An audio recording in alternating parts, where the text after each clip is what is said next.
April 2016. The damp, cold air enveloped the abandoned Rainier Industrial Park factory complex, about 12 miles from downtown Tacoma, Washington.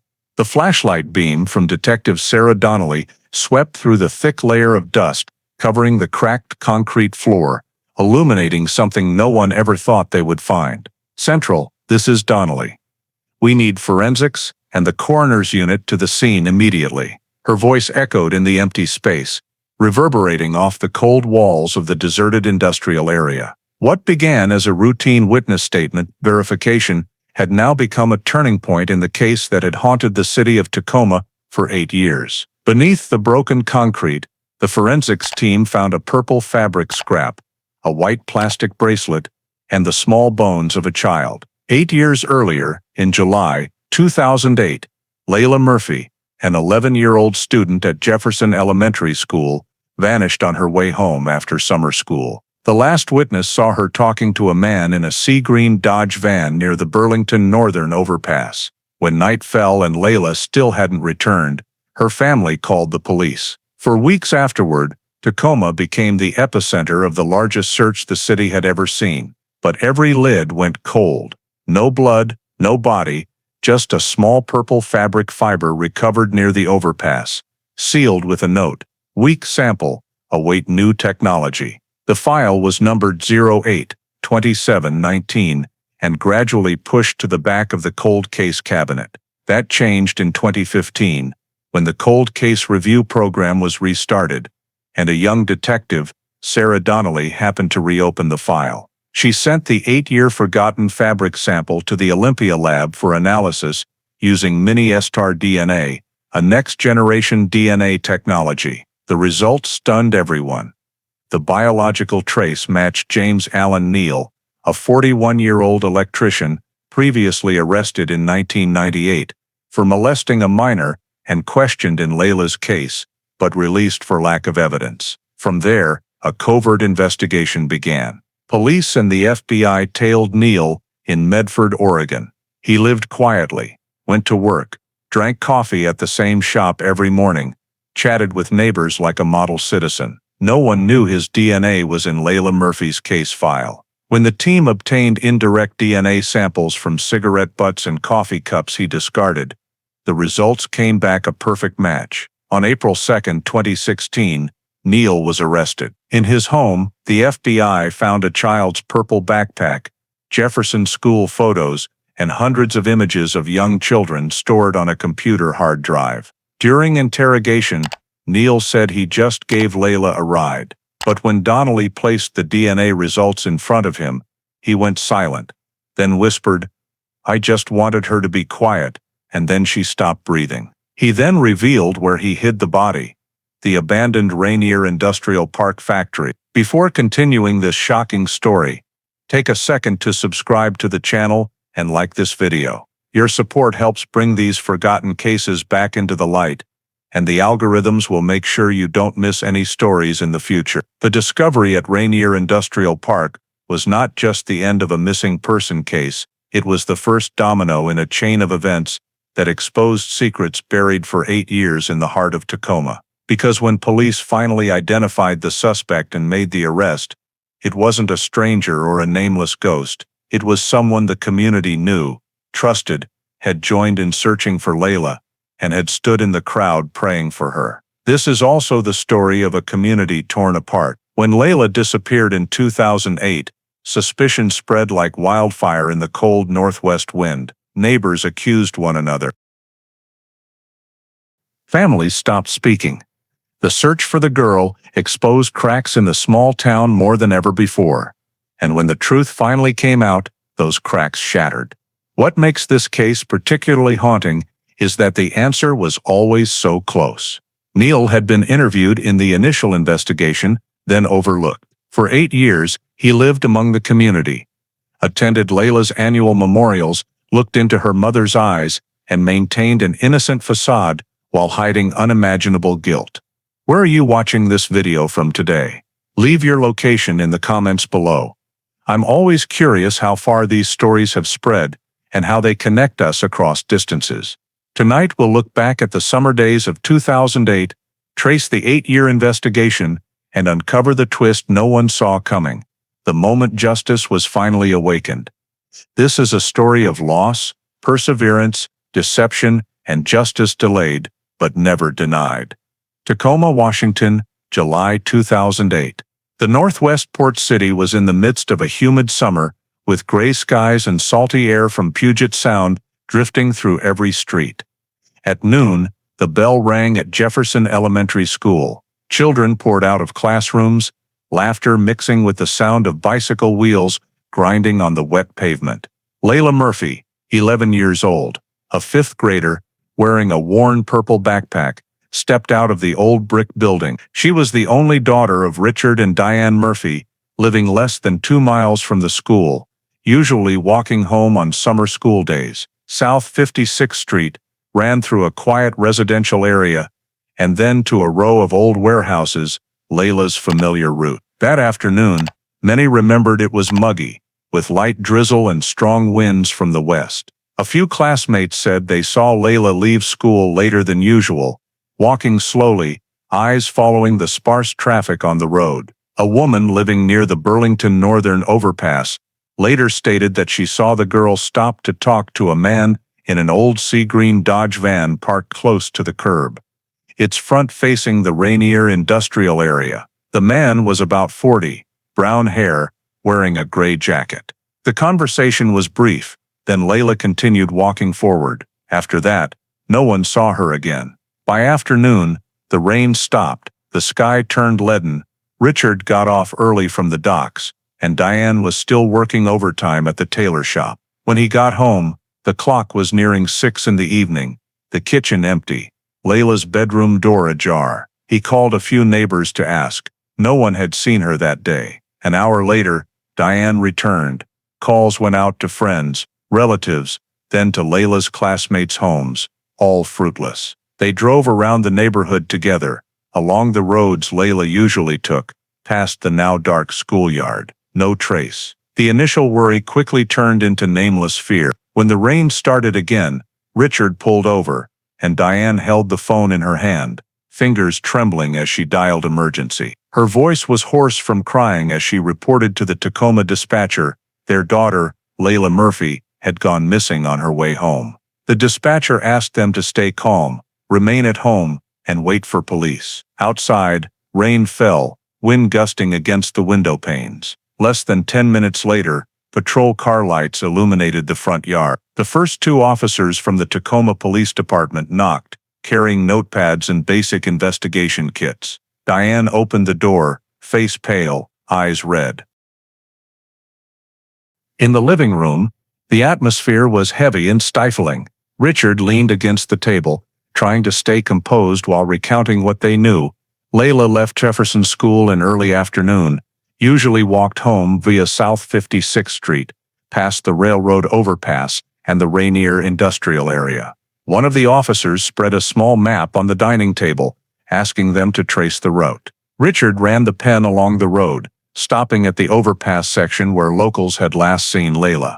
Diane added details about clothing, shoes, the purple backpack, and the hair tie she wore every day. After full documentation, police photographed Layla's most recent picture to send to the data center.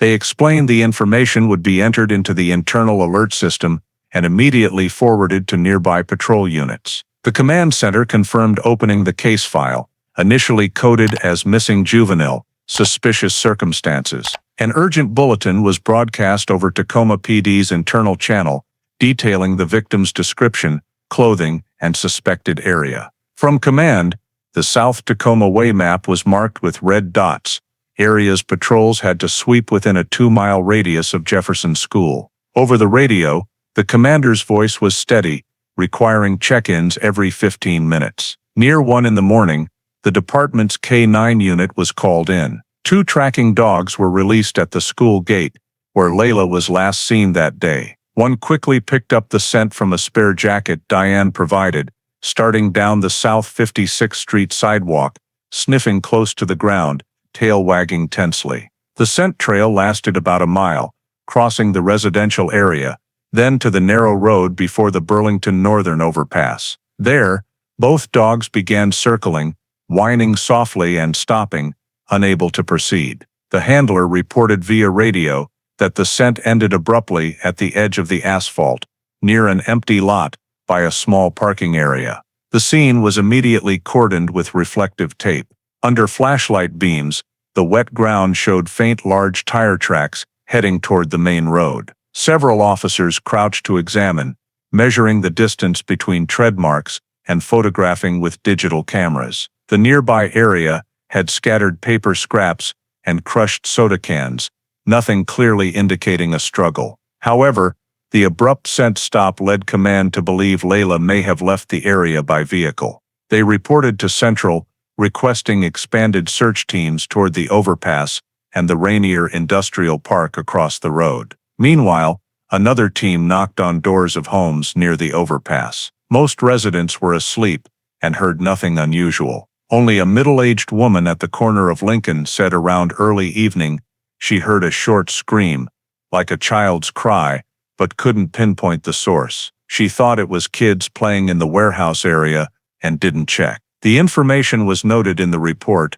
timing matching when Layla was believed to be en route home. Police continued sweeping the overpass base, where streetlight glow was just a faint yellow streak on wet concrete. By 2 in the morning, the search expanded west, where the road led to the abandoned Rainier Industrial Park factory. The area was pitch black, rusted fences, grass nearly waist-high. Every footstep splashed in the soft ground. No sign Layla had entered, but the team leader marked the spot for detailed checks at dawn. At the field command center, teams rotated reports, all empty. The shift captain ordered patrols maintained until dawn, assigning a technical team to the scene in the morning for photos and soil samples where the K9 scent stopped. Before ending the first search wave, the entire overpass and parking area was taped off with "Do Not Cross" police investigation signs. The duty officer noted this as the last likely location of Layla's appearance. In the report sent to headquarters near 4 in the morning, the conclusion was typed briefly: "Victim scent trail ends at Burlington Northern Overpass area. No additional specific traces found. Area temporarily sealed, awaiting technical examination, morning of 7/12." As the first lights of dawn hit the wet roofs, the search paused, leaving tire tracks and footprints mixed in puddles, the only evidence of a long night without answers. When the sun rose over the eastern mountain range, the raindrops from the night still lingered on the reflective tape stretched around the Burlington Northern Overpass area. The Tacoma Police Department's forensic team arrived just after 7 in the morning, bringing recording equipment, sampling tools, and area maps. The air was damp and cold, with mist blurring the ground, and the asphalt road still glistened with water. The team leader, Lieutenant Howard, assigned positions based on the K9 team's report from the previous night. The scent trail stop point was marked with white paint, right at the edge of the sidewalk, about 3 meters from the bridge railing. In daylight, the area was clearer, a patch of gravel mixed with sand, dotted with faint tire tracks still visible. A specialist knelt down, using a steel ruler to measure the distance between the tire grooves, determining the tire width to be about 60 centimeters, matching the tire size of a mid-sized van. The tire tracks extended toward the main road, then faded when reaching the hard asphalt. Howard had the entire scene photographed from 3 different angles, then used color scale cards to calibrate the lighting in each photo. Right near that area, another technician discovered a faint shoe print on the wet ground. The shoe print angled outward toward the road edge, with the toe pointing toward the railing. They placed a ruler, took photos, then used specialized rubber compound to cast a mold. The size corresponded to children's shoes, about size 4 or 5. While examining the railing edge, another officer noticed a small fabric fiber caught on a rusty metal protrusion.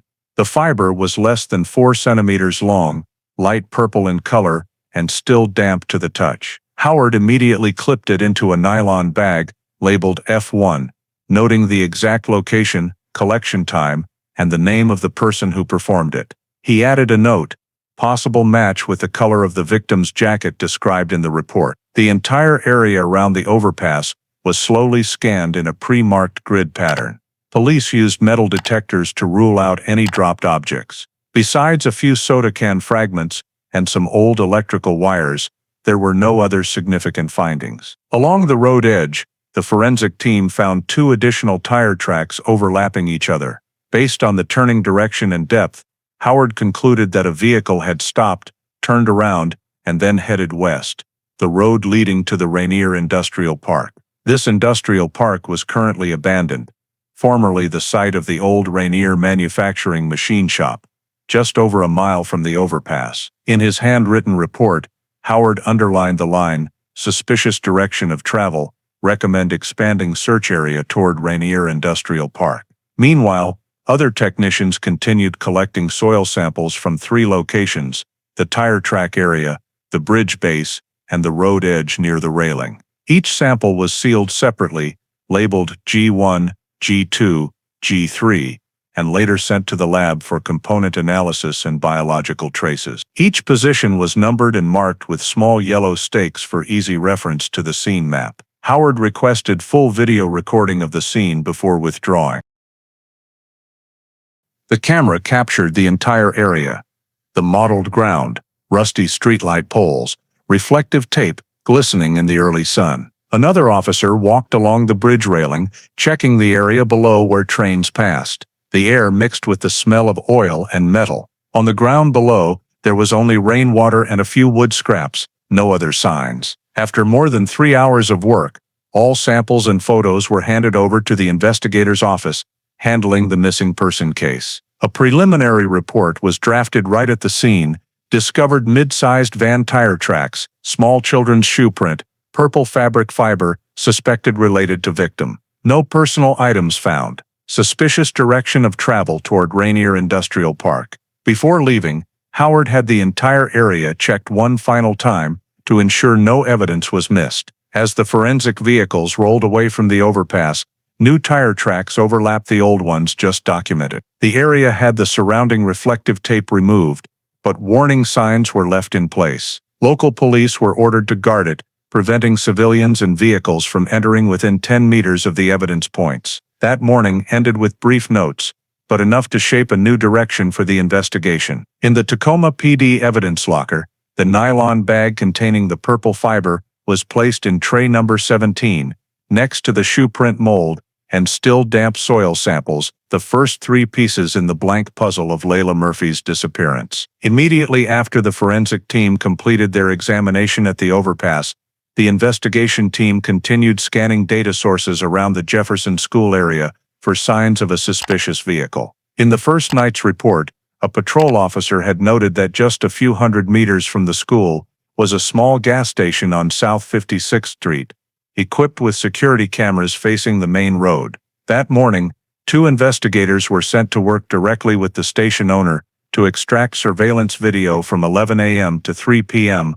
on the day Layla went missing. The gas station's storage system was quite old, consisting of only 4 continuously recording cameras with low image quality. After nearly an hour reviewing the data, around midday, they spotted a navy blue Dodge van appearing in the frame. The vehicle moved slowly along South 56th Street, stopping for about 40 seconds in an area less than 2 blocks from the Jefferson School gate, then continued toward the Burlington Northern overpass. The camera at the east corner captured the vehicle body more clearly, but the license plate was glare-obscured and unreadable. An investigator zoomed in on the frame, noting identifying features: an older model, late 1990s, long body, with a faded white decal on the rear. Police immediately copied all data, sealed it, and handed it to the Tacoma PD Image Analysis Unit. The accompanying report with still photos from the video was sent to the investigation team leader. The vehicle information suspiciously matched the tire tracks found at the overpass scene, prompting the team to focus on exploiting more witnesses in the area. Another police unit canvassed stores around the gas station for additional information. A convenience store employee about a block away said they had seen the green van parked near the curb multiple times the previous week. At noon or early afternoon, the driver was a middle-aged man, dark brown hair, often wearing a baseball cap, and usually sitting in the vehicle smoking. He never entered the store, just observed the street. The woman added that on the day Layla went missing, around noon, she saw the vehicle again, parked in the usual spot, but didn't pay more attention, thinking it was an electrician's or delivery van.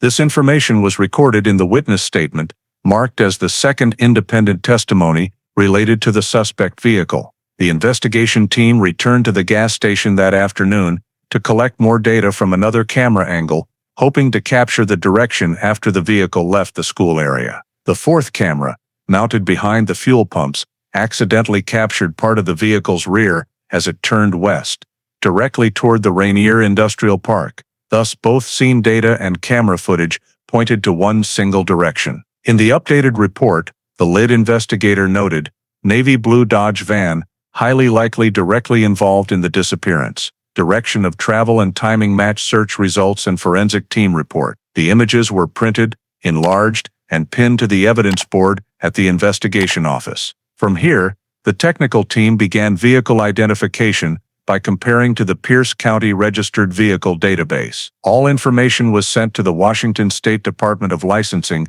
to query the number of matching vehicles by type, color, in the Tacoma area and surrounding regions. A list of navy blue Dodge vans was sent to the Tacoma Police Department 3 days after the request. A total of 126 vehicles matched the description, same production year, same paint color, same long body style. The data included owner names, addresses, VIN numbers, and insurance records. The investigation team immediately divided into small groups to screen by background. First, they eliminated vehicles owned by businesses or government agencies, then those registered outside Tacoma city limits in July 2008. The next step was checking criminal histories of the remaining owners. Initial results narrowed it to over 40 names needing deeper checks. From this list, investigators contacted the Pierce County Criminal Records Office to filter for those with histories of harassment, assault, or child abduction offenses. Results left only 6 notable cases. All 6 were males, aged 30 to 50, living in Tacoma or nearby towns like Lakewood, Spanaway, and Puyallup. Their files were printed and prioritized for investigation. Among the 6, one name drew special attention from the team: James Allen Neal, 41 years old, registered occupation freelance electrician. Neal had been arrested in 1998 for harassing a minor in Yakima, but was acquitted after completing a behavior treatment program and 2 years of supervision. Records noted he moved to Tacoma in 2005, living alone in a rented house in South Tacoma, about 8 miles from Jefferson School. Neal owned a 1995 Dodge Ram van, navy blue, with valid insurance. The vehicle had been ticketed for illegal parking near an elementary school in March that year, but no serious violations. The coincidences made Neal the top priority for initial scrutiny. The next morning, 2 investigators knocked on his door. Neal answered in work clothes, short stature, brown hair, speaking softly. He claimed no knowledge of the disappearance and said on the day Layla vanished, he was working on an electrical job in Puyallup, about 30 minutes drive from Tacoma. When asked about the van, Neal said it was his work vehicle, used for tools and materials. He provided an invoice for electrical cable purchase at a local supply store that same day, printed with afternoon timing, as alibi evidence. Police noted the information, requested permission to inspect the vehicle, but without a warrant, only observed externally. The van was parked in the yard, faded navy paint, with a faded white decal on the rear, matching the video from the gas station. An investigator tried to memorize details, taking photos from afar with a handheld camera. When asked if he often passed the Jefferson School area, Neal replied that work took him all over the city and he might have driven by, but definitely didn't stop. His cooperative attitude, consistent statements, and verified invoice timing forced the team to note insufficient grounds for criminal suspicion at time of interview. However, they kept Neal's file on the watch list, with a margin note: owner matches type, color, year of suspect vehicle, prior record. The remaining 5 subjects were interviewed that week. 2 were out of state with verified alibis. 3 others had vehicles, but sold or repainted before then. By week's end, the summary report to the commander showed no direct evidence linking any owner to the disappearance. In the temporary conclusion, the team leader wrote briefly, "Insufficient grounds for criminal prosecution. Continue monitoring and updating vehicle registration data." James Allen Neal was placed on temporary exclusion, but not fully removed. His file was pinned with invoice copies, residence address, and vehicle photos. Noted, reconsider, if new discoveries. The week-long screening ended without a breakthrough. When final reports reached the police chief's desk, Layla Murphy's disappearance remained stalled, leaving only pages of data on similar vans and men with shady pasts, among them James Allen Neal, temporarily cleared but never truly off the case file. After the initial suspect list yielded no clear results, the investigation force decided to shift focus to expanding the physical search scope. A mobilization order was issued in early August, nearly 3 weeks after Layla's disappearance. A wide-area search plan was established with a 10-mile radius from Jefferson School, including all South Tacoma residential areas, Rainier Industrial Park, Burlington Northern Rail Lines, and the drainage canal system along South 56th Street.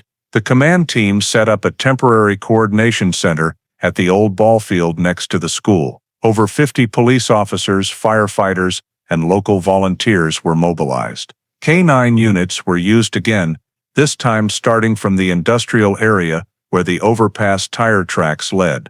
Teams divided into 4 groups. Group A handled the old Rainier manufacturing warehouses. Group B scanned the main rail line. Group C checked the eastern grassy hills and drainage canals. Group D coordinated searches around parks and public parking lots. Each area was marked on maps, divided into 500-meter grids. The Rainier Industrial Park is an area spanning dozens of hectares, abandoned since the early 2000s, now left with only a few dilapidated factory buildings, peeling painted walls, and rusted iron doors. Team A brought high-powered lights into each factory building, carefully illuminating every dark corner. They found old clothes, trash, dried paint cans, but no signs related to Layla. On the concrete floor there were numerous oil stains and broken glass shards, all photographed and sampled for comparison, but later determined to be ordinary industrial materials. Outside the factories, some volunteer personnel walked along the gravel paths, checking every pile of trash and scrap container. They only found torn plastic bags, soda cans, and discarded items from homeless people. Along the Burlington Northern Railway line, Team B moved slowly, maintaining contact via walkie-talkies. The tracks ran through sparsely populated residential areas, flanked by weeds and low trees. Many spots had puddles of rainwater, making movement difficult. The members walked in a horizontal line, spaced a few meters apart, scanning with the naked eye and metal detectors as they went. By late afternoon, they had completed nearly 2 kilometers of track without discovering any new traces. The garbage bags were collected, manually opened and checked, with all results negative. Team C handled the drainage canal system, a network of underground pipes extending from residential areas toward the industrial zone. They coordinated with the fire department to use mobile cameras mounted on robotic vehicles inserted into the large pipes, hoping to find suspicious objects. The screens only displayed piles of mud, dry leaves, and fast-flowing murky water. A few shiny objects retrieved turned out to be aluminum bottle caps or glass shards. All unusual samples were sealed for analysis, but yielded no useful results. By sunset, Team C withdrew from the area, people and equipment all covered in mud. Team D, consisting mainly of volunteers and community workers, searched small parks and parking lots within a 5-mile radius. They checked trash cans, public restrooms, playground areas, but found no items belonging to Layla. Some residents carried photos of the girl and asked around, but no one had new information. Police noted that community attention to the case remained high, but there was no specific evidence to advance further. By the 3rd day of the operation, the search radius was expanded to the maximum. A Washington State Police helicopter was deployed, flying low to observe forested areas, or complex terrain. Infrared cameras scanned the entire urban outskirts, but recorded no unusual heat signatures. Ground teams continued working until full darkness, collecting hundreds of photos and dozens of samples, but all were of no evidentiary value. Ultimately, the compiled report sent to the command center at the end of the week stated clearly, no body or personal items discovered, no new witnesses, no signs of coercion or secondary scene. The night shift officers at Tacoma PD headquarters reread the report, underlining the final line. The officers assessed this as the most comprehensive search since the case began. But the results were still empty. In that day's internal meeting, the police chief spoke briefly. "We've done everything possible with the data we have." He ordered all images, maps and records to be archived in the official file, while maintaining the citizen tip hotline. The notebooks grew thicker, but the content repeated the same observation.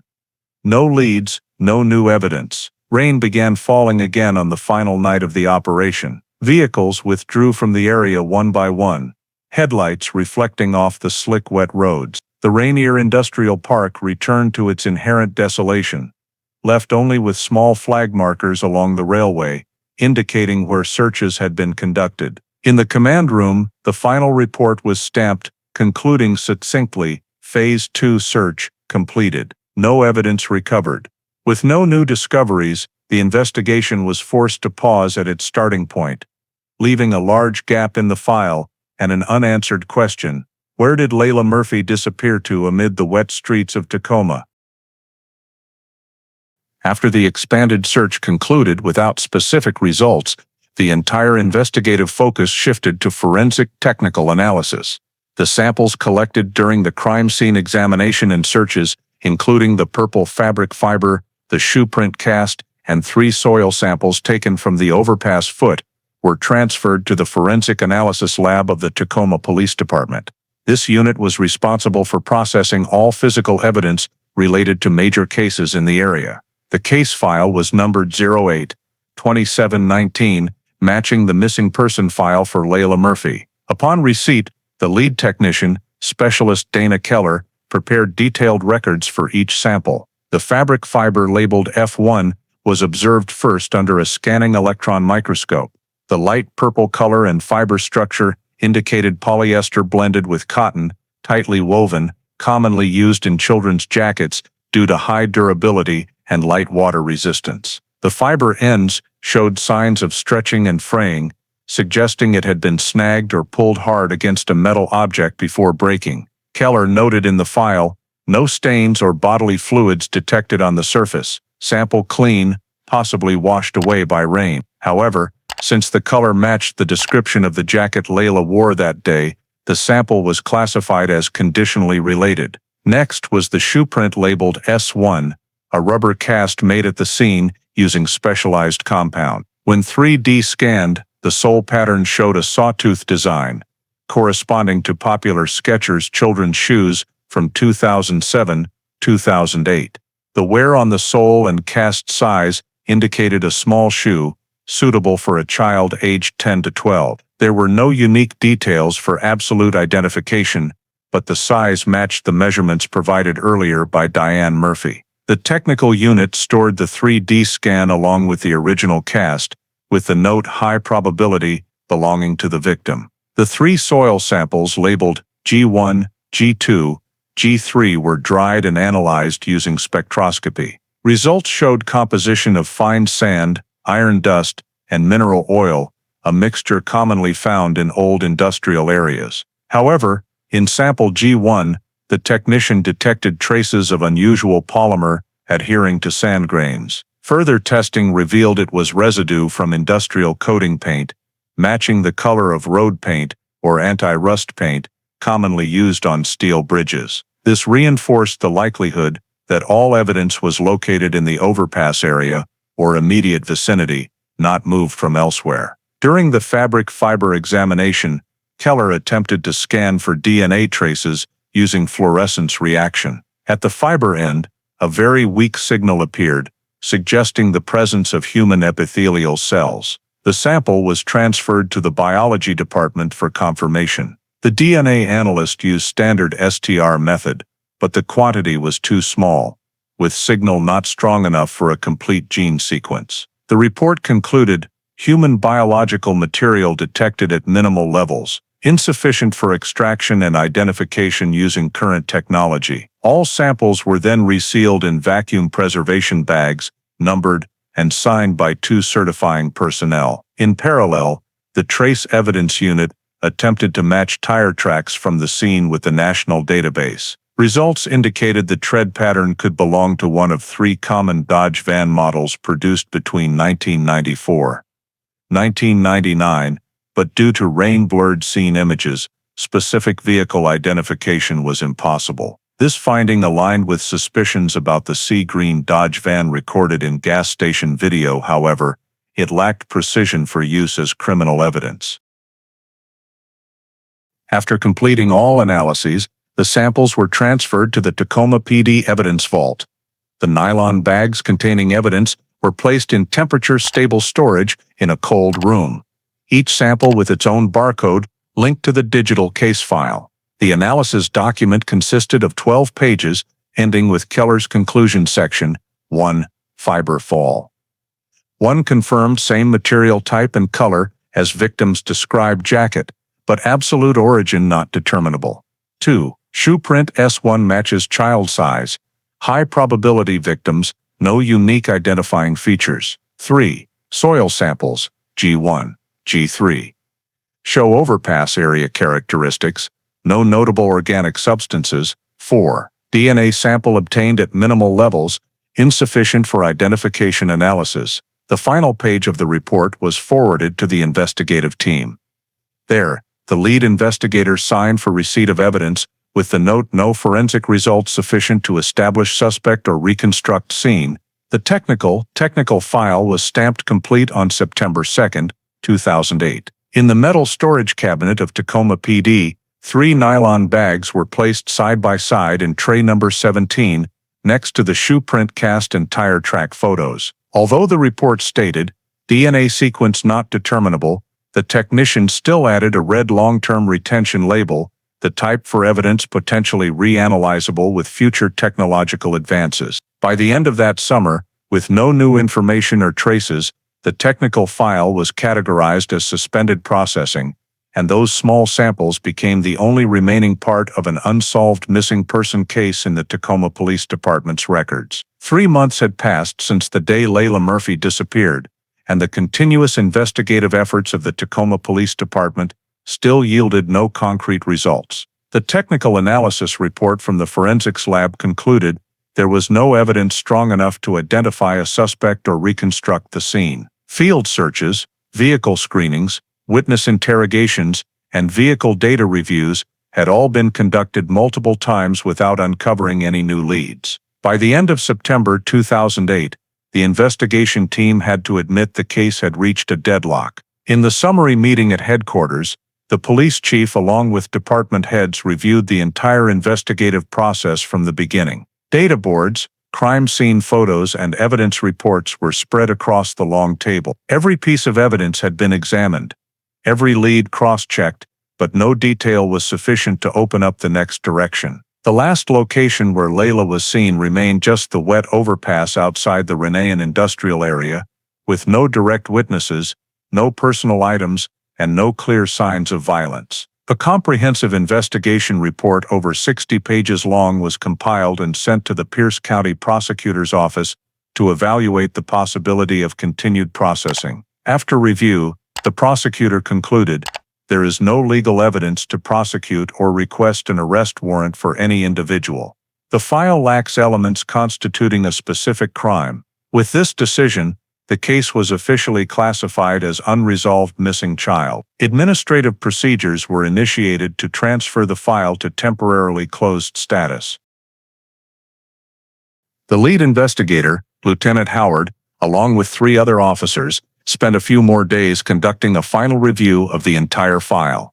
They rechecked the chain of custody for evidence, the fabric fiber, shoe print, soil samples, and images from the gas station camera were all sealed according to regulations. The technical department confirmed the evidence bags were stored in a dedicated cold compartment, barcoded to match file number 2719. A custody log was printed and signed by 2 staff members, confirming the samples were stable, suitable for long-term storage. All electronic data, including photos, examination reports, scene maps, and witness statements, was backed up to optical discs, sealed together with the original file. On October 3, Tacoma PD issued an internal decision to transfer the case to the Cold Case Unit under the Washington State Patrol. This unit specializes in managing unresolved missing persons or homicide files, with the task of preserving evidence and reviewing them when new investigative technology becomes available. Before handover, the investigation team held a brief meeting in the office. The atmosphere was somber, with little conversation. Lieutenant Howard read aloud the final recommendation recorded in the report: retain all related evidence for DNA analysis when technology permits. Prioritize re-examination of sample F1 and the weak biological trace detected in the initial examination. This was the only line carrying any implication of hope in the entire file. That same afternoon, 2 file boxes were transported by specialized vehicle to the Cold Case Unit storage in Olympia. On the box exteriors, staff affixed white labels, handwritten with Layla Murphy, missing person, Tacoma, 2008. The small evidence items, the purple fabric fiber, shoe print cast, 3 soil samples, and image copies, were placed in compartment number 17 of the storage cabinet, alongside hundreds of other unsolved cases. Each cabinet compartment was double-locked, with temperature maintained steadily at 4 degrees Celsius to ensure biological materials did not degrade. In the report concluding the investigation phase, the Tacoma police chief wrote, "All available resources have been utilized. No direct evidence or verified witnesses discovered. File transferred to long-term preservation mode. May be reopened if new technology or additional information emerges." This record was signed on October 5, 2008, marking the temporary closure of the Layla Murphy disappearance case. As night fell, the Cold Case Unit storage room was immersed in the faint light from fluorescent fixtures. On the metal cabinets, file labels were arranged neatly by year, with a new name interspersed among old cases from the 1990s. Murphy, Layla, Tacoma. Though the file was closed, in the final note of the data system, a small entry was still attached: hold for DNA advancement, potential for future review. With that line, the investigation officially halted, awaiting the day when science could speak for the silent evidence still lying in compartment number 17. From 2010, the Layla Murphy file was officially listed in the Cold Case Missing Juvenile roster of the Washington State Patrol. At the Olympia storage facility, metal cabinet number 17 was opened for periodic checks every 6 months per long-term evidence preservation protocol. The unit's internal report noted clearly, the evidence bags remained stable, temperature and humidity met standards, with no signs of degradation. The purple fabric fiber shoe print cast and 3 soil tubes were kept in their original condition. The digital copy of the file was also uploaded to the statewide Cold Case database when the document digitization program was implemented in 2011. Despite periodic updates, the Layla case received virtually no new attention. Those who had directly participated in the investigation had transferred or retired, and the file was only opened during the unit's routine inventories.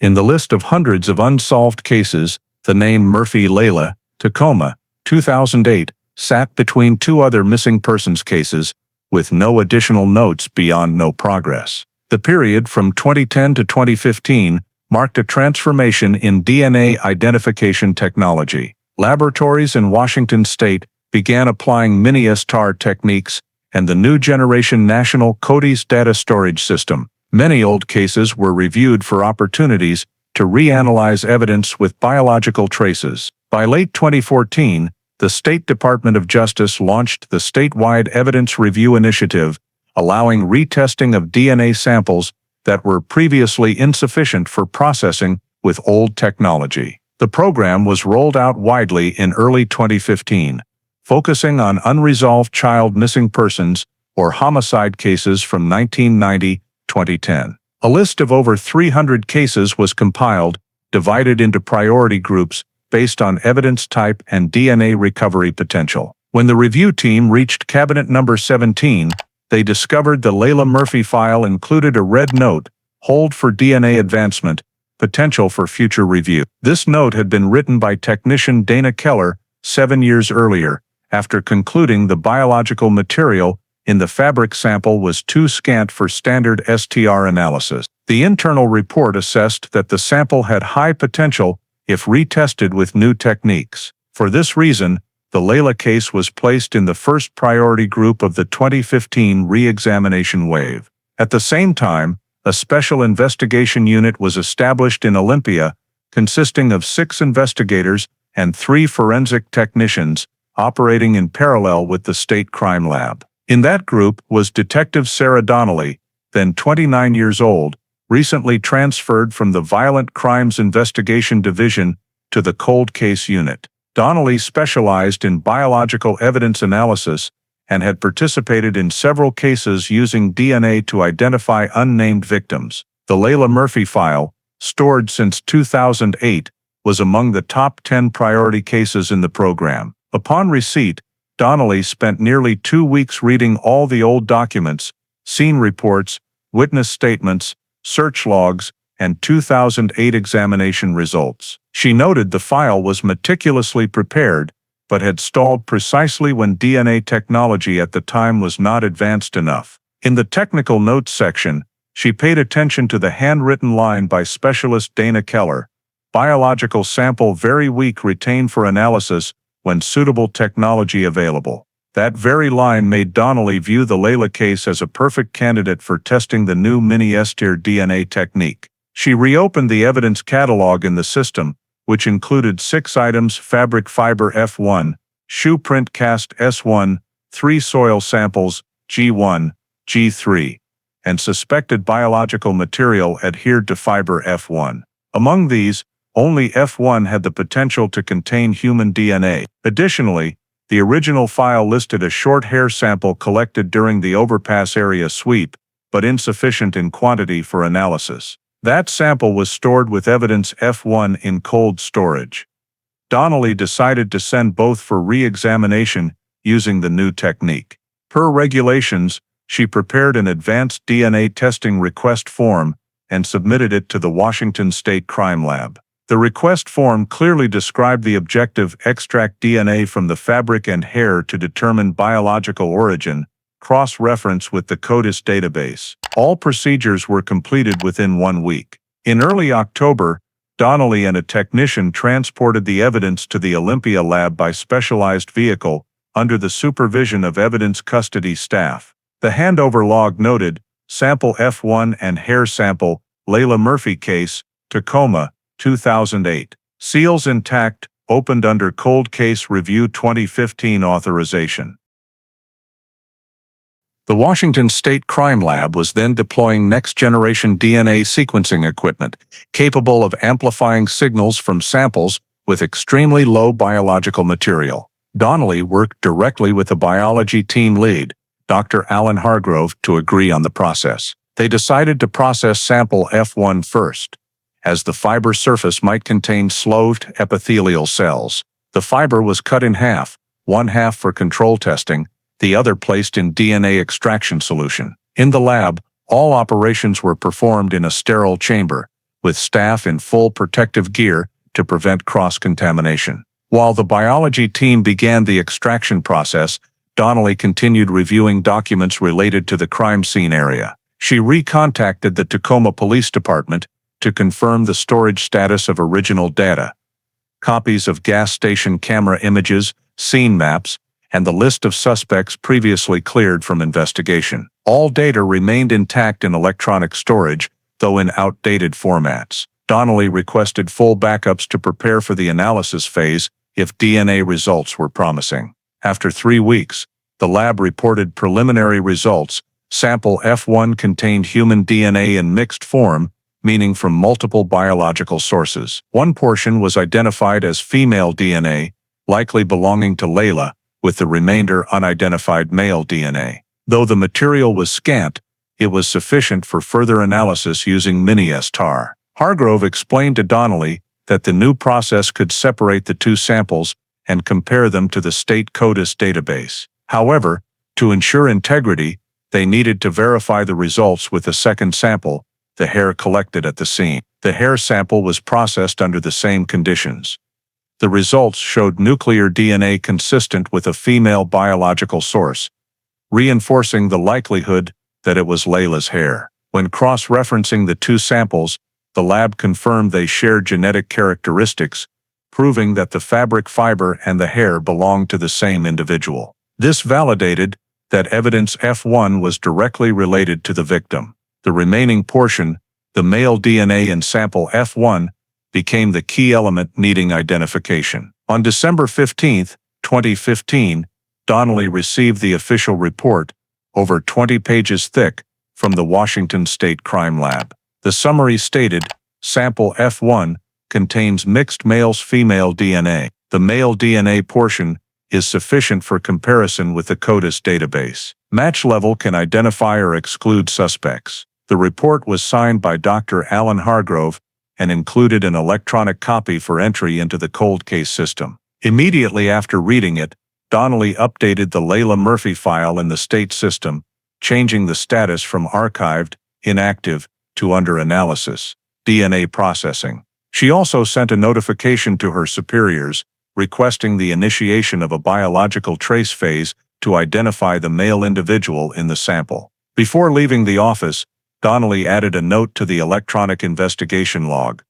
After 7 years in storage, the first sample yields positive results. Coordinate with Crime Lab to trace the male DNA identity. With this step, the Layla Murphy case was officially reactivated in the Washington State Investigation System. File 082719 was no longer a silent set of documents in the cold case unit's cold storage, but was brought back into contemporary forensic processes, where scientific advancements could illuminate what the 2008 police lacked the tools to see. The DNA analysis results from the Washington State Crime Lab were finalized in early January 2016, nearly 8 years since Layla Murphy's disappearance. In the official report sent to the cold case unit, the first conclusion clearly stated, male DNA obtained from evidence F1 fully matches the sample in the offender file of James Allen Neal, born 1967, previously arrested in Yakima, Washington, in 1998.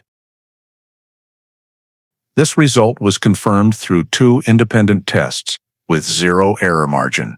Cross-referencing the National CODIS database yielded only one individual with a complete genetic sequence match, James Allen Neal. Immediately upon receiving the report, Detective Sarah Donnelly re-examined the entire 2008 original file. In the list of suspects, temporarily excluded, Neal's name appeared in 4th position, with the note prior convictions involving juveniles provided alibi evidence in Puyallup.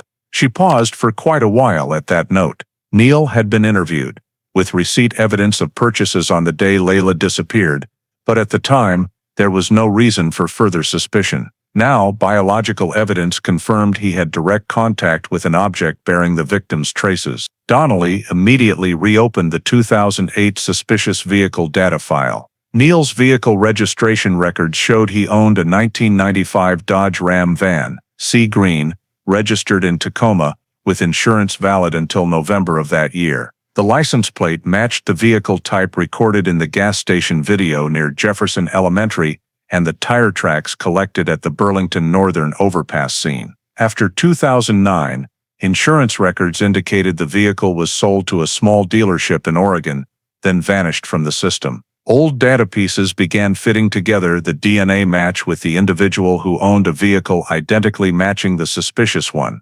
To confirm Neal's current residency status, Donnelly requested demographic information from the DMV and Social Security databases. Results showed Neal left Tacoma in mid-2009, relocating to Medford, Oregon, where he registered a license for residential electrical work. His new address was in a quiet residential area in North Medford suburbs, listed in tax records as a long-term rental. Neal had no convictions after 1998 and was no longer on probation. Donnelly prepared a report for her superiors, detailing the entire DNA identification process and Neal's connection to the suspicious vehicle.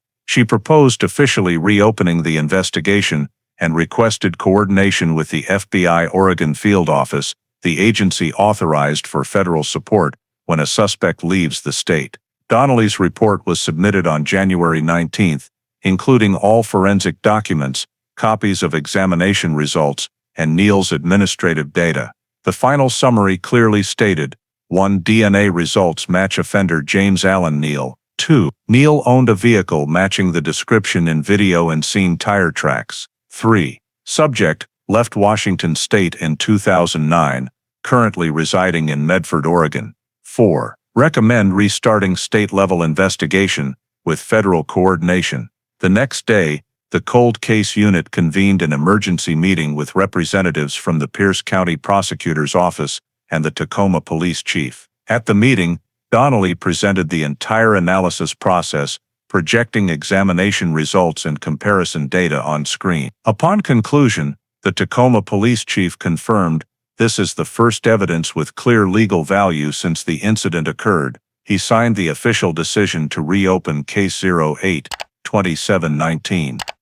Missing Juvenile Homicide Review and designated Donnelly as the lead investigator. Concurrently, administrative documents were sent to the Federal Bureau of Investigation. The FBI Oregon Field Office responded within 48 hours, confirming readiness to assist Tacoma PD in suspect surveillance, information gathering, and processing a federal arrest warrant when sufficient grounds existed. A small team was formed for federal-state coordination, with Donnelly handling information flow from Washington to Oregon. The team's first step was to re-verify Neal's identity and recent activities. According to Oregon state labor databases, Neal was registered as an electrical technician for a private company in Medford, with no recent violations. He lived alone, unmarried, no children, and frequently traveled in the company's small pickup truck. All this indicated Neal lived discreetly, with no suspicious behavior, making the DNA results particularly significant. Donnelly noted in her work log, Neal's contact with Layla is nearly certain. DNA match, vehicle match, timeline fits. Need to verify his movements on July 11, 2008. She immediately requested extraction of Neal's credit card data and old phone bills for that month to locate his actual position. Most information was past retention periods, but a digital copy of a 2008 purchase at a Puyallup supply store remained. Data showed a card transaction at 14:23, over 2 hours after Layla was last seen near the overpass. However, travel time between Tacoma and Puyallup was only about 30 minutes, meaning he could fully have been at the scene at noon and left afterward. As all data points were reassembled, the full picture became clearer. A man with prior juvenile harassment convictions, investigated but excluded, owning a vehicle matching the suspicious one, now with DNA matching evidence in the disappearance. Donnelly concluded her supplemental report with the assessment: sufficient grounds to designate James Allen Neal as the primary suspect in the Layla Murphy case. On January 25, 2016, the Pierce County Prosecutor's Office approved the reinvestigation request and tasked the cold case unit with coordinating with FBI Oregon for subsequent steps. A notification was sent to all law enforcement agencies in the state, marking the event. The Layla Murphy case was officially reopened after 8 years of file closure. After the case was officially reopened and James Allen Neal identified as the primary suspect, the Washington State Cold Case Unit, in coordination with the FBI Oregon Field Office, initiated a covert surveillance plan. The task was assigned to a 5-person federal-state team, with Detective Sarah Donnelly serving as information coordinator. Temporary headquarters were set in the FBI Medford office, just a few miles from Neal's home. Their objective was to monitor the suspect long enough to confirm identity, daily routine, travel means, and find opportunities to collect indirect DNA samples for comparison. Administrative data showed Neal lived alone in a small rented house in North Medford suburbs. Neighbors described him as quiet, leaving early for work, returning late, occasionally giving curt greetings. His employer specialized in residential electrical repairs and lighting maintenance for small buildings. He used a silver gray company pickup with logo, but registration records still listed a second vehicle, the 1995 sea green Dodge Ram, in his name, reportedly sold. However, Oregon vehicle registration had no specific transaction evidence, only noting vehicle off the road. This detail led Donnelly to make a separate note. Need to verify if the old vehicle still exists or was destroyed. In the first 2 weeks, the surveillance team took shifts monitoring Neil from morning to night. He habitually left home at 7:30, stopped at a coffee shop near Riverside Drive for takeout, then drove straight to job sites. Throughout observation, he showed no suspicion or behavior changes. Evenings, he stayed indoors, occasionally stepping out to smoke in the yard, the red glow of the cigarette visible in the dark. This created opportunities for DNA collection without direct contact. On the 17th day of the operation, an FBI agent filmed Neil discarding a cigarette butt in the backyard before entering the house. They waited until he turned off lights and left the next morning. The technical team approached the area, collecting 2 fresh cigarette filters into specialized sealed bags. Simultaneously, Donnelly and another investigator visited the coffee shop. Neil frequented each morning, speaking with staff. Through discreet coordination, they obtained the paper cup Neil had just used, placed separately in a clean plastic bag. Samples were immediately transported to the FBI lab in Portland for DNA comparison testing. Less than a week later, results arrived in Medford. The genetic sequence in the cigarette and coffee cup samples matched 100% with the male DNA from fabric fiber FEF1 in the Layla Murphy case. The examination report stated 100% match results. No possibility of error. DNA belongs to the same individual, James Allen Neal. Upon reading the conclusion, Donnelly paused for a long time. This was the first definitive evidence directly linking Neal to the 8-year-old disappearance. The investigation team immediately held an emergency meeting with Pierce County prosecutor representatives via video conference to request arrest and search warrants. The prosecutor's office reviewed all documents, including DNA examination results, surveillance reports, and evidence of Neal's stable residence in the area. Ultimately, search and arrest warrants were signed on March 14, 2016, approved by Washington State Court, with federal effect through FBI coordination. While finalizing legal procedures, Donnelly continued suspect monitoring to ensure he did not leave the state. Evidence showed Neal maintained normal routines, with no signs of impending travel. He worked at 3 different sites that week, all around Medford. Agents recorded details of each location, work hours, travel routes, ensuring all scenarios were under control for the arrest execution. In parallel with the surveillance efforts, the technical team prepared the house search plan. According to information from the landlord, Neal lived in a single-story house with a small garage and a tool shed in the backyard. The search warrant covered both areas, as well as the authority to seize any items, equipment, or documents related to the 2008 disappearance. The FBI Oregon was responsible for deploying personnel, while Donnelly oversaw legal compliance, ensuring the chain of evidence was documented properly. On March 16, the team held a final meeting at the Medford office. The action plan was divided into 3 phases. 1. Suspect arrest, executed at the residence in the early morning, when Neal typically prepared to leave for work. 2. Emergency search, immediately after arrest. The technical team enters the house to seize evidence and electronic devices. 3. Federal coordination, all data and physical evidence transferred to Tacoma PD for integration into the original file. Before ending the meeting, Donnelly reviewed the DNA summary one last time. She added a line to the investigation log, "Absolute match confirmed." Neal is the only individual with biological linkage to evidence F1. Evidence strong enough for arrest. After nearly 8 years, from an unsolved disappearance, the investigation finally had a concrete direction. The lab results had transformed a name once temporarily excluded into the central suspect. And as dawn broke the next day over the Medford suburbs, the investigation team was ready for the next step. Official action to remove James Allen Neal from the home where he had lived undisturbed for nearly a decade. Early on the morning of April 2, 2016, the Medford sky was shrouded in thick fog as the convoy from the FBI Oregon Field Office and Tacoma Police Department entered the quiet residential area in the north of the city. The arrest and house search plan for James Allen Neal had been detailed weeks in advance, and this was the moment of execution.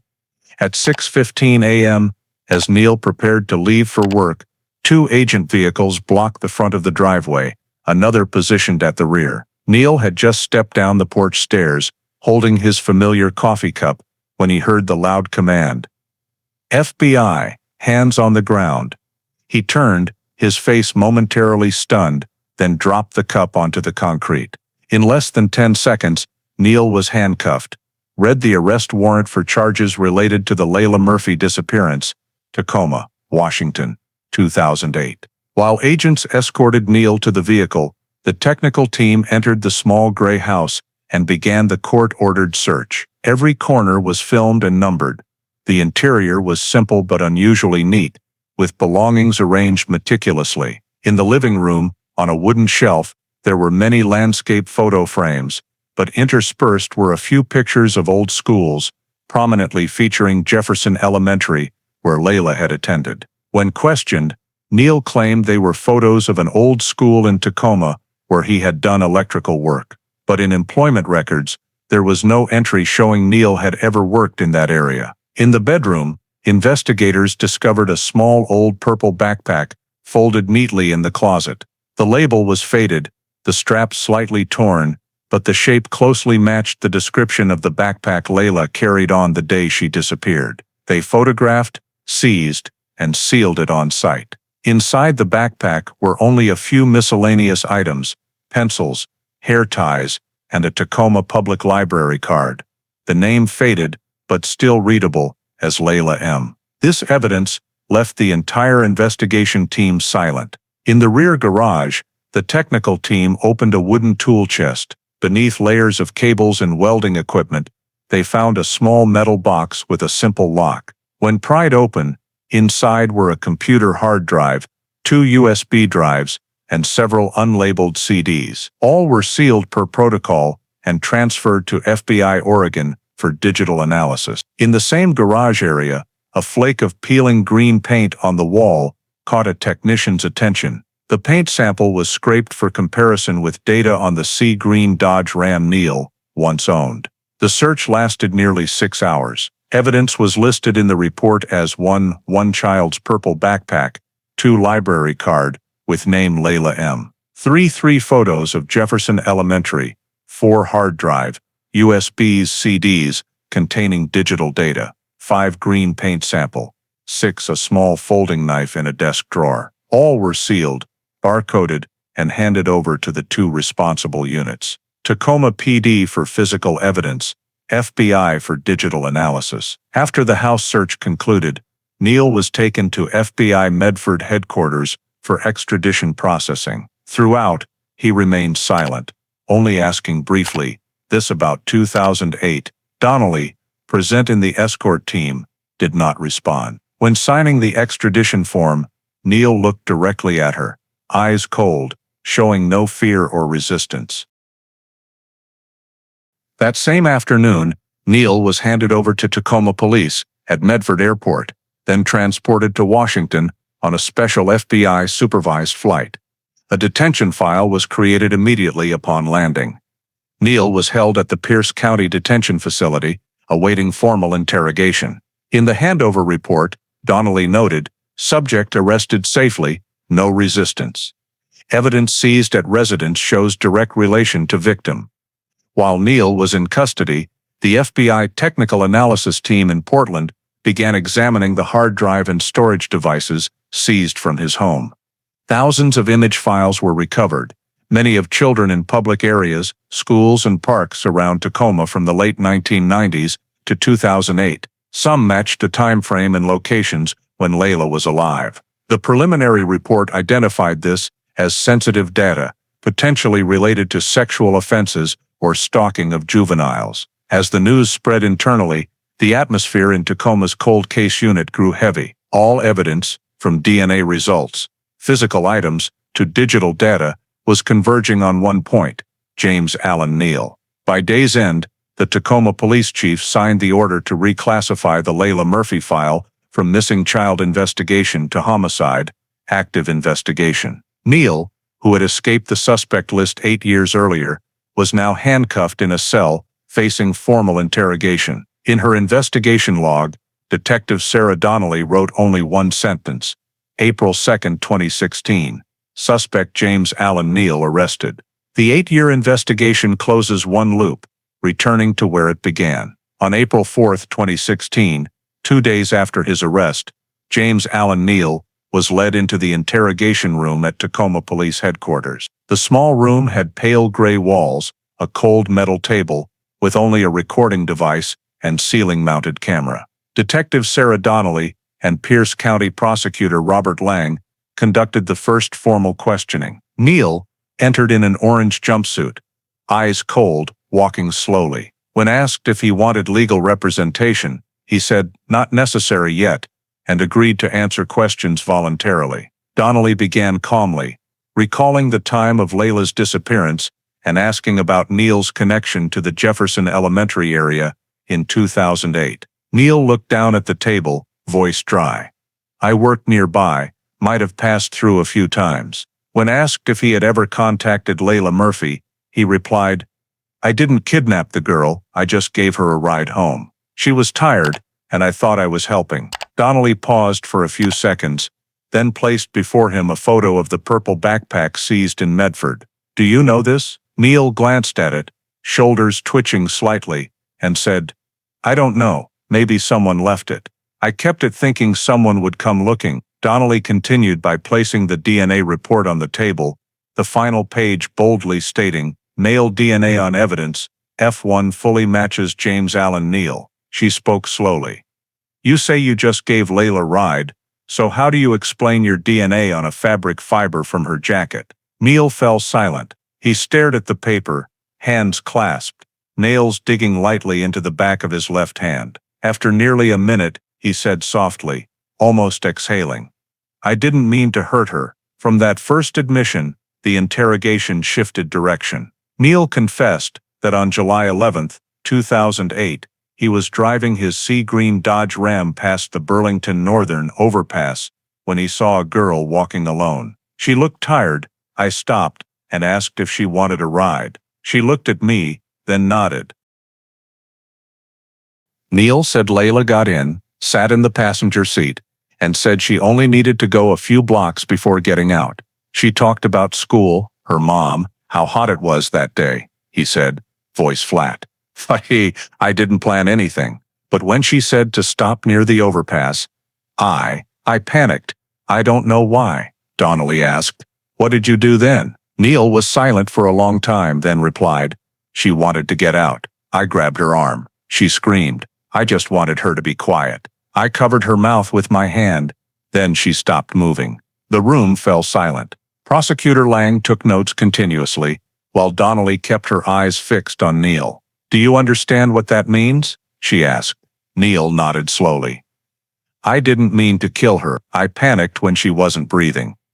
I thought, if I called the police, they'd say I kidnapped her. I just wanted to get away." When Donnelly asked about the body's location, Neal bowed his head, voice lowering. "I took her to the abandoned Rainier factory. There's an old building inside the industrial area. I left her there, between two concrete walls." He added that it rained heavily that night. He drove around, then returned home, as if nothing happened. Donnelly asked him to describe it in more detail. Neal recounted the route precisely from the overpass, turned left onto a side road, leading to the industrial area, past old warehouses with a faded Rainier manufacturing sign. He remembered stopping for about 10 minutes, covering the body with a tarp, then dragging it inside the factory. When asked if anyone helped or witnessed, Neal insisted, "No, just me." Every detail was fully recorded on audio and video. When Prosecutor Lang presented the remaining evidence, Jefferson Elementary photos and Layla's library card, Neal only glanced at them, then said softly, "I kept those things because I didn't know what to do with them. I didn't want to forget, but I didn't dare remember. Donnelly asked, "Do you know what you'll be charged with?" Neil nodded, voice deepening. "I guess murder. But you have to believe me, I didn't plan it. I just lost control." In the closing part of the interrogation, Donnelly read the statement back to Neil sentence by sentence, confirming he confessed voluntarily, without coercion. Neil signed the statement, hand trembling slightly. As he was led out of the room, he looked back at the pile of documents on the table, the evidence that had unearthed his past. Immediately afterward, Donnelly sent a detailed report to the cold case unit and the Pierce County prosecutor. Her final note of the day read, "James Allen Neal admits presence at the scene, states victim died from asphyxiation during struggle. Body location identified, abandoned Rainier Industrial Park factory, Tacoma." The investigation entered a new phase, from the confession of a man who once claimed he only gave the girl a ride. 2 days after the interrogation, on the morning of April 6, 2016, a convoy of police vehicles and the Washington State Patrol forensics team entered the abandoned Rainier Industrial Park on the outskirts of Tacoma, the location James Allen Neal confessed to hiding Layla Murphy's body 8 years earlier. The area was once an old mechanical factory, closed since the early 2000s, now only cracked concrete walls and weeds growing through broken tiles remained. Police set up reflective barriers, an investigation area, no entry, signs around a 100-meter radius. Detective Sarah Donnelly was on site, overseeing the search with the crime scene technical team. According to Neal's statement, the body was buried between 2 concrete walls in the main factory, near iron pillar number 4. As the forensics team entered, light pierced through the perforated tin roof, casting golden streaks onto the damp gray floor. They marked each pillar, scanned the ground with ground-penetrating radar. After nearly 2 hours of scanning, the device detected an anomalous response at a depth of about 40 centimeters, 6 meters from the west wall, matching Neal's description. A technician circled the area, labeled it Point A, then began clearing thick layers of debris and dust. The stench of mold and rust filled the air. As the thin concrete layer was drilled open, beneath it revealed a layer of dark clay soil. The forensics team used progressively smaller tools to peel away each layer. About 30 minutes later, a piece of purple fabric appeared, mixed in the wet soil. Each movement became slower, more cautious. A few minutes later, a small, slightly curved bone fragment emerged at the edge of the soil layer. The technical team immediately stopped, marked the discovery area with yellow cards, and called in a bone identification specialist for verification. As another 20 centimeters of soil was removed, the shape of a small human skeleton gradually appeared. A slender frame, incomplete, lying on its side, arms lightly drawn toward the chest. Beside it were a plastic necklace cord and a small bracelet made of white plastic beads that had discolored. The entire area was expanded by 1 meter on each side to ensure no evidence was missed.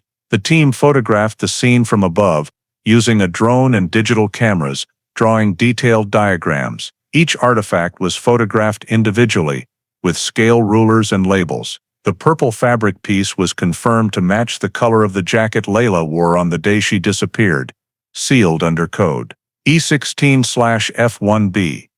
The white plastic bracelet was coded E16C, placed in a separate evidence box. Once all soil around the skeleton was removed, the identification specialist proceeded with formal collection. They used soft brushes to clean each part, recording the posture and position of every bone fragment, then transferred them to metal trays lined with specialized paper. Based on structure and size, the specialist confirmed these were the remains of a female individual, approximately 10-12 years old, matching Layla's age at the time of disappearance. In the soil near the rib area, the technical team discovered an additional transparent plastic piece engraved with the letter J. Initially thought to be toy debris, upon closer inspection, it was a name tag, the type hooked onto a backpack. At the same time, the radar team scanned adjacent areas to determine if there were similar response points. Results were negative, indicating only one burial site.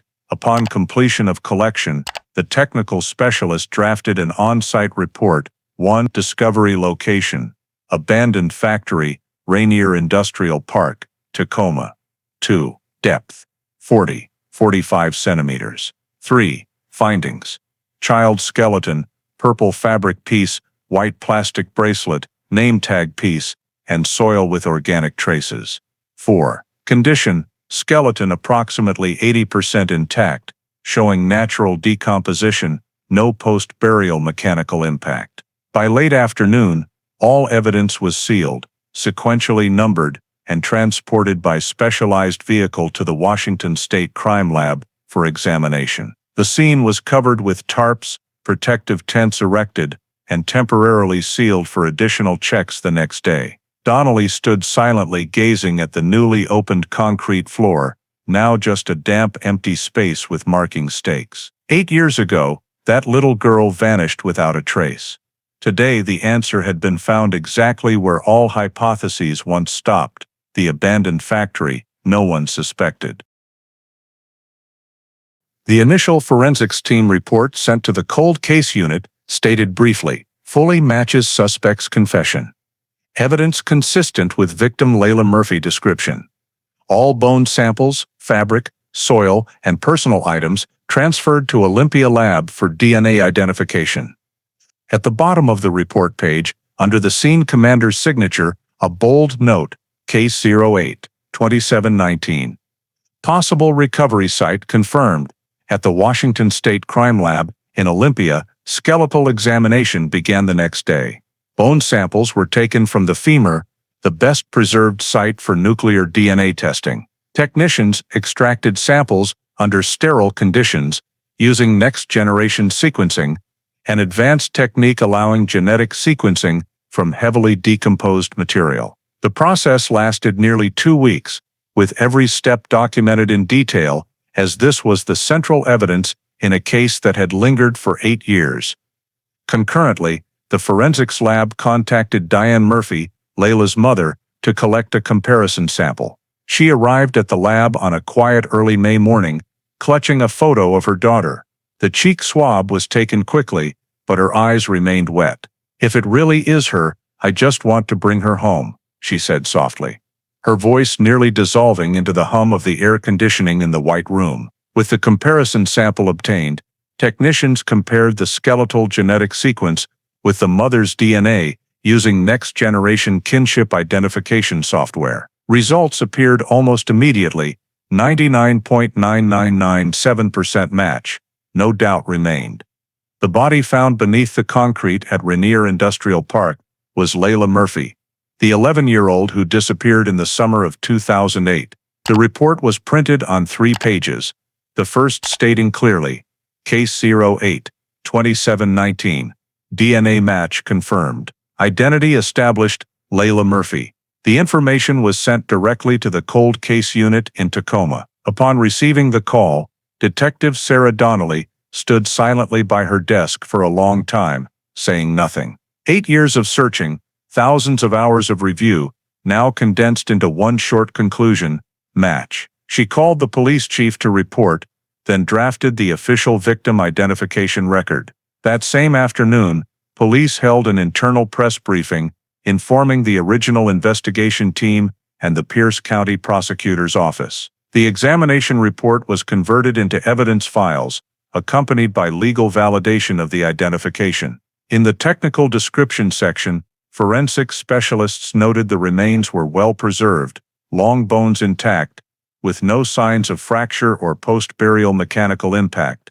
They also examined the neck and rib areas, where traces are typically left in cases of strangulation or asphyxiation. Analysis revealed minor fractures in the hyoid bone, consistent with mechanical asphyxia from airway compression. No other injuries were found, nor signs of post-mortem abuse. In the final report, the conclusion was bolded: cause of death, mechanical asphyxia, consistent with manual obstruction. No post-mortem trauma detected. Along with DNA results, the forensics lab confirmed accompanying evidence. The purple fabric piece found beside the body matched the 2008 F1 fiber sample, in both fiber structure and chemical composition. The white plastic bracelet was compared to old family-provided photos.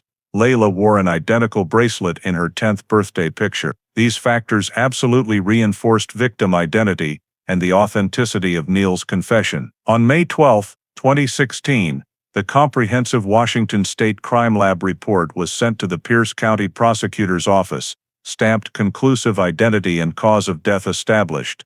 The Layla Murphy case file was officially reclassified from missing to homicide solved. The same day, Tacoma police notified the Murphy family of the identification results. When receiving Donnelly's call, Diane did not cry immediately, only remained silent for a long time before saying, "Finally, she's been found." The family was invited to receive the remains for burial preparation after forensics procedures were complete. In the lab, the small metal box containing the remains was carefully sealed, labeled Layla Murphy, identified May 2016. A copy of the final examination report was archived in the original cold case unit file, numbered 082719, CFR. On the last page, the lead examination specialist signed in blue ink, with a note, "All DNA results confirmed per CODIS standards, absolute match with biological relative sample." In her investigation log, Donnelly wrote, May 12, 2016, Washington State Crime Lab confirms victim identity. DNA fully matches biological mother. Cause of death, mechanical asphyxia. No post-mortem abuse. Layla Murphy file closed on identification, final step before prosecution. Outside the lab, Tacoma saw light rain, just like the afternoon 8 years ago when Layla disappeared. But this time, the raindrops were no longer the start of a hopeless missing person case, but the end of a journey to reclaim the name of a little girl, Layla Murphy, 11 years old, whom this city had never forgotten. After the Washington State Crime Lab confirmed skeletal identity and cause of death, the final phase of the investigation began, completing the prosecution file. On May 18, 2016, at the Pierce County Prosecutor's Office, Detective Sarah Donnelly and Prosecutor Robert Lang met with Tacoma police representatives to finalize the indictment structure. Based on all newly collected evidence, Lang officially upgraded charges against James Allen Neal from child abduction and manslaughter to abduction and first-degree murder, the most serious offense under Washington State Criminal Code. The charge upgrade was approved based on 3 factors: the suspect's voluntary confession, DNA evidence confirming direct contact with the victim, and body discovery fully matching the confession and crime scene. Donnelly was responsible for compiling all technical files and evidence. At the Cold Case Unit office, she and the investigation team worked continuously for days to finalize each section: Neal interrogation transcripts, DNA examination results, excavation site diagrams, evidence photos, and forensics reports determining cause of death. All were organized chronologically, starting from the 2008 original file to the May 2016 identification results. Every piece of evidence had a code, confirmation signatures, and chain of custody verification. Donnelly carefully reviewed each page, each signature line, knowing every small detail could become pivotal in court.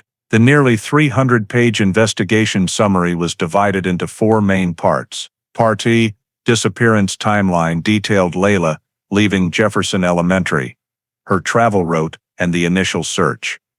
Part 2, evidence and examination, compiled all results, including fiber F1, shoe print S1, soil samples G1, G3, and prior incomplete DNA reports. Part 3, reinvestigation and new examination, presented mini-ester DNA analysis results, identifying the male DNA match with Neal, and Part 5, confession, excavation, identification, recorded full interrogation transcripts, excavation diagrams, victim identification results, and cause of death reports. Along with the main file, Donnelly also attached 12 appendices of evidence: a purple children's backpack, a library card, Layla M., a white plastic bracelet, a green paint sample, a hard drive and USB seized from Neal's home, a copy of the data recovery results containing images of children, and a copy of the registration for the 1995 Dodge Ram. All were sealed in 6 evidence boxes, labeled with FBI Oregon seals, and transported to Tacoma by a specialized vehicle escorted by police. In the final internal meeting before submitting the file, Prosecutor Lang stated, "This is the case that the state of Washington has waited 8 years to close. The evidence is strong, the confession is clear, the chain of custody is complete. We have a solid legal basis to prosecute at the highest level." Donnelly nodded, saying nothing more. She knew the work was done, but the heavy feelings still lingered. On the table, the crime scene photos, the plastic bracelet, the purple fabric scrap, the small skeleton in the dirt, were neatly arranged like reminders that every line in the file represented a life lost. On May 25, 2016, Case 08-2719, State of Washington vs. James Allen Neal, was officially submitted to the Tacoma Superior Court. Prosecutor Lang signed the indictment with the following charges. 1. First-degree kidnapping, the intentional and unlawful restraint of a minor with elements of violence. 2. First-degree murder, the intentional causing of death to the victim during the commission of another crime. 3. Possession and storage of child pornography based on data recovered from the hard drive and storage devices at the suspect's home. In the submission, Lang wrote, "All physical, biological, testimonial, and forensic evidence points to one individual alone.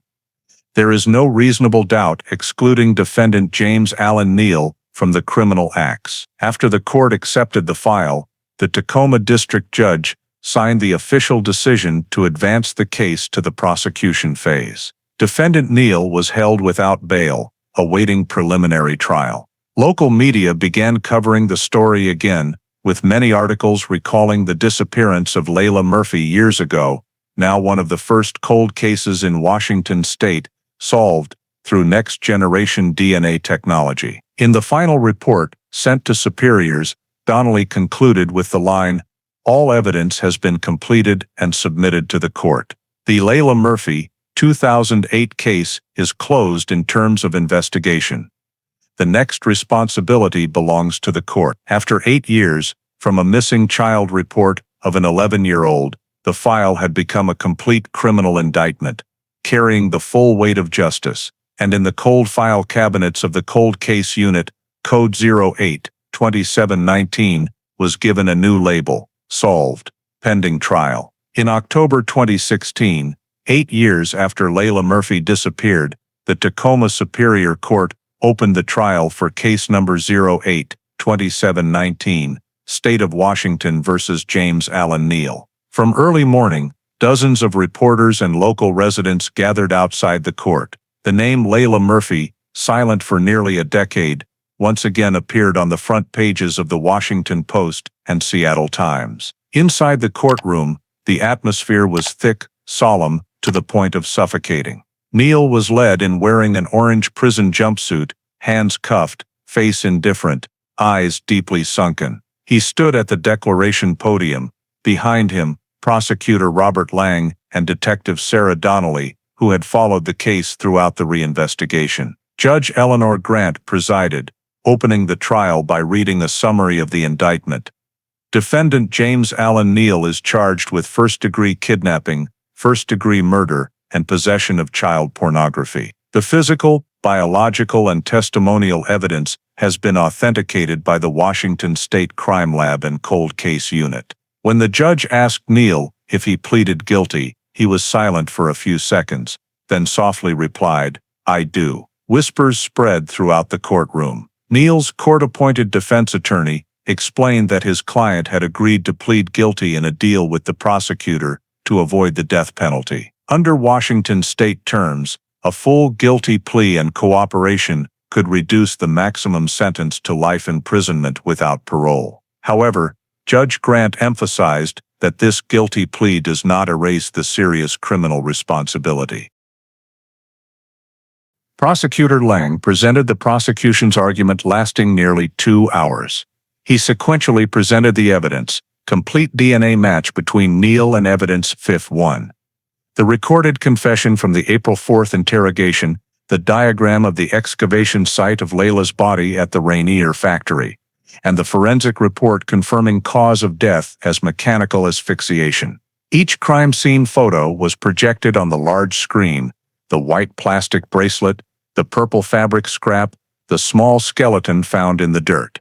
The room fell silent, only the sound of the projector and the court clerk's pen tapping. Lang concluded his argument with, Layla Murphy had no chance to say her final words, but science, justice, and the perseverance of the investigators spoke for her. In the defense's turn, Neal's attorney did not deny the charges, only attempting to prove that the act leading to Layla's death was not premeditated, an accident in panic. Neal bowed his head, hands clenched tightly, eyes fixed on the floor. When the judge asked if he wanted to make a statement, he replied softly, "I don't expect forgiveness. I just want to say that I didn't intend to kill the girl."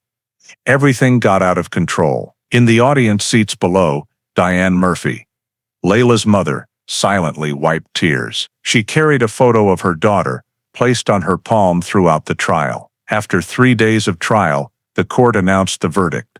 Judge Grant read slowly. Defendant James Allen Neal, the court sentences you to life imprisonment without parole, with no possibility of reduction. The court notes the defendant's guilty plea, but the severity of the acts, kidnapping and causing death to a minor, makes leniency impossible. The gavel struck 3 times, closing the trial. Neal stood still, showing no emotion, only nodding slightly as police escorted him out of the room. The press unanimously reported the news that day. Tacoma cold case. Neal sentenced to life for Layla Murphy case. After 8 years of investigation, Prosecutor Lang gave a brief statement to the media. Justice came late, but it came. DNA technology and the perseverance of those who never gave up brought Layla back to her family.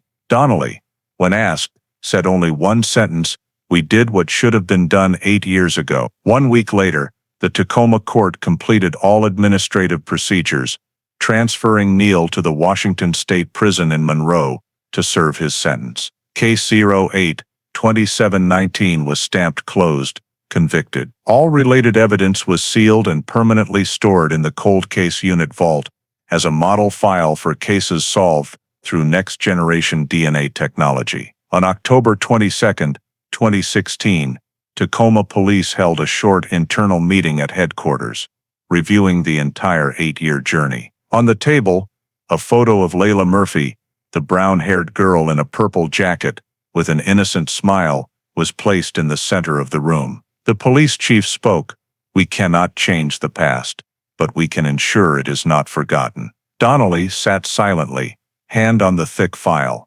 She knew the case was closed legally, but in the minds of all involved, Layla remained a reminder of why they chose this profession. As the late autumn sunlight shone through the window, the bold text on the last page of the case file served as a period to the 8-year journey. State of Washington versus James Allen Neal, convicted, life imprisonment without parole. Case closed, 2016.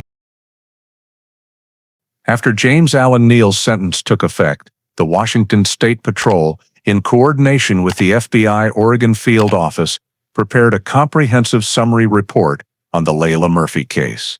The report was conducted under the direction of the Washington State Department of Justice to document the case-solving process and evaluate the effectiveness of DNA technology in investigating cold cases. The summary meeting took place at Washington State Patrol headquarters in Olympia in late December 2016, nearly 2 months after the sentencing trial. Present at the meeting were representatives from units Forensic Technical Division, Washington State Crime Lab, Cold Case Unit, FBI Oregon Field Office, and Tacoma Police Department. Detective Sarah Donnelly and Prosecutor Robert Lang were invited to present details of the reinvestigation process from 2015 until the case concluded. The official report was over 100 pages thick, numbered WSP FBI/CCU 2016-12, consisting of 4 parts. Part: Summary of the original 2008 case,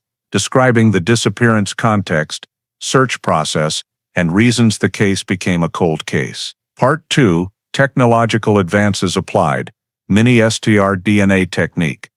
Next Generation CODIS Database, Federal-State Coordination Process. Part 3, Case-Solving Progress, Re-examination of samples, Suspect Identification, Surveillance, Arrest, Interrogation, Excavation, and Identification.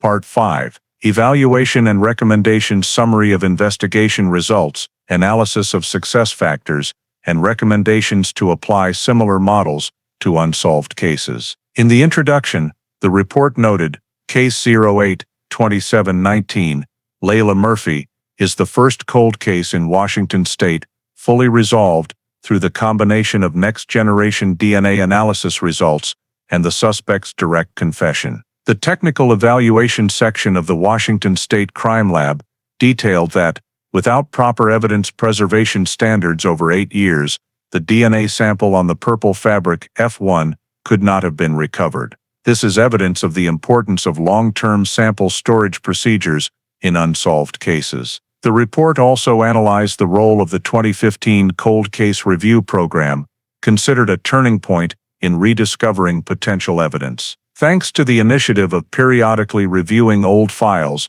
and applying mini-STR DNA technology, the investigation team found a genetic sequence matching Neal's profile, who had previously been eliminated as a suspect. In the conclusion of the FBI Oregon Field Office, the bold comment read, "Federal state coordination created the breakthrough, turning vague data into identifying evidence." Part 3 of the report detailed the entire action process, from Donnelly's request to send samples to the crime lab for testing, to the surveillance phase of Neal, collecting indirect DNA samples via cigarette butts and coffee cups, then absolute match results. The report recognized this as a standard case study in field investigation combined with biological techniques, and a typical example of the forensic-driven cold case model, investigation based on scientific evidence rather than witness statements. The Washington State Patrol particularly emphasized the personnel factor. The case's success depended on the determination of Detective Sarah Donnelly, who closely followed the file from evidence review to court sentencing. In addition, prosecutor Robert Lang was recognized for building a tight indictment structure, turning DNA data and confession into solid legal evidence.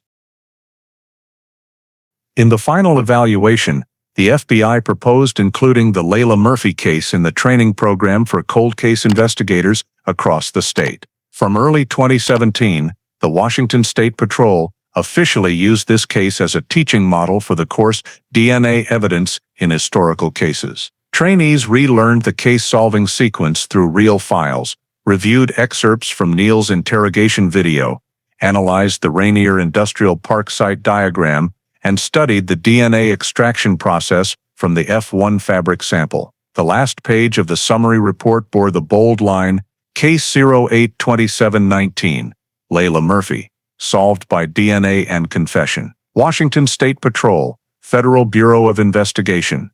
Right below that line was the list of participants: Sarah Donnelly, Robert Lang, Dr. Alan Hargrove, Lieutenant Howard, and the FBI Oregon Technical Team. The report was jointly signed by the Director of Washington State Patrol and the Regional Director of the FBI, archived in 3 locations: Washington State Crime Lab Headquarters in Olympia Cold Case Unit Office and Federal Archives in Quantico, Virginia. A condensed version was published in the Federal Criminal Investigation Bulletin, Criminal Science Review, first quarter of 2017, marking the Layla Murphy case as a milestone in the era of DNA investigation in cold files. When the final report was stamped and filed in the Cold Case Unit's cabinet, Detective Donnelly signed the handover receipt, placing the nearly 2-inch thick document into drawer number 17, where 8 years earlier the first samples of the case had been stored. Next to the old label Layla Murphy, Missing Person 2008, now was a new clearly printed label, Solved, Closed, Solved by DNA and Confession. And thus, the Layla Murphy file, once forgotten among hundreds of dusty documents, was officially closed, becoming a representative lesson in the power of science, faith, and perseverance in the pursuit of justice. The Layla Murphy case is not just a story of a crime solved after 8 years, but also evidence of enduring faith in justice and the power of science in modern American society. From today's perspective, in a country always facing challenges to citizen trust, community safety, and technological ethics, Layla's story reminds us that the truth never disappears. It only waits to be found. In this case, next-generation DNA technology, mini-STAR DNA, played a key role, turning seemingly useless samples into decisive evidence. This reflects the core value of American society, faith in scientific progress, and relentless innovation to serve justice. But technology cannot work without people, those like Detective Sarah Donnelly, who persistently reviewed every page of the file, reread every old note, refusing to let a child be forgotten. In the current context, where work pressure and indifference can cause many to overlook small details, this story reminds us that perseverance and care are what create change. Additionally, the case is a warning about child safety.